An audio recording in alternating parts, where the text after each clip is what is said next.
What's up, dudes and dudettes of the internet? My name's Seth, and today we're going to be taking a look at the Dino Tamer with the Chloromancer ability. Most of all, we're just highlighting the Chloromancer ability. The Dino Tamer just happens to be my strongest character. I'm still going to talk about the applications of each of these individual abilities for all the different characters, though, so don't worry about it. But in this case, I do want to give a heads up that the maximum health percentage is going to be determined based on the class level that you're subclassing, and then enemy attacks have a chance to cover you in thistles, returning damage to attackers. So the damage reflected back is going to end up increasing based on the power rank of the character. So again, this is not going to be the best of examples to represent the true potential of this ability. It's most of all just to kind of show you how it ends up operating and kind of, you know, tell you that it's not really the best of abilities. So we've got our potion spawning right there. Can we end up actually getting the effect to trigger? I hope that we can before I end up losing all of my potions, but as you can see already,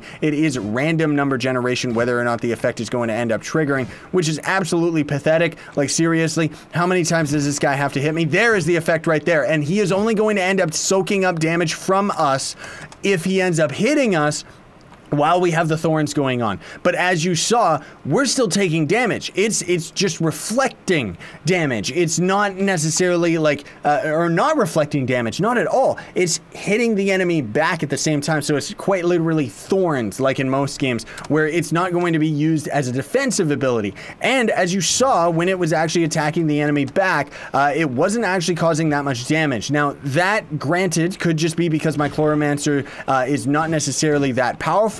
We've got 2 million damage going on right there, which is not too bad, actually, just for a random passive. But the fact of the matter is that you can see with the internal cooldown, we can't have the effect stack on stack on stack and have it constantly going off 24/7.